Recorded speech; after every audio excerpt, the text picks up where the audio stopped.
Reliance industries limited के निदेशक अनंत अंबानी जामनगर से द्वारकाधीश मंदिर तक पदयात्रा पर हैं। उन्होंने कहा कि पदयात्रा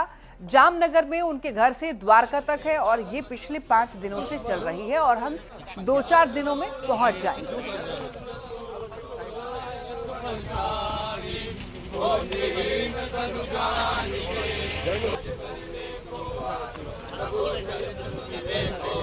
અહીંયા જામનગર અમારા ઘરથી દ્વારકાધીશ સુધી અને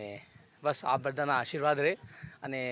શ્રીજી બાબા દ્વારકાધીશના બધા ઉપર કૃપા રહે આ જ મારી પ્રાર્થના છે અને અમે હમણાં પદયાત્રામાં 5 દિવસથી ચાલીએ છીએ અને 2-4 દિવસમાં પહોંચી જશું એ જ દ્વારકાધીશ તો બધાના રાજા છે અને અમારા બધાના એ માલિક છે ને શ્રીજી બાબાના આશીર્વાદથી એ મને શક્તિ આપી છે ચાલવા માટે તો હું ચાલું છું અને અમારું પહેલું વાર છે અને બસ એટલા જ કહું કે જય દ્વારકાધીશ દ્વારકાધીશનું કૃપા રહે અને બધા શ્રીજી બાબા બધાને સંભાળીને રાખે ને બધાને આશીર્વાદ આપે એ જ બધા યુવાને ભગવાનના પ્રતિ પ્રેમ રાખવું જોઈએ અને બધા યુવાને સનાતન પ્રતિ પ્રેમ રાખવું જોઈએ અને બધા યુવાને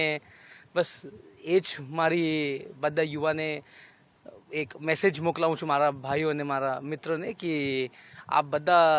શ્રીજી બાબાના આશીર્વાદ લઈને આગે વધો અને જ્યારે ભગવાન છે તો કંઈ ચિંતા નહીં કરવાનું।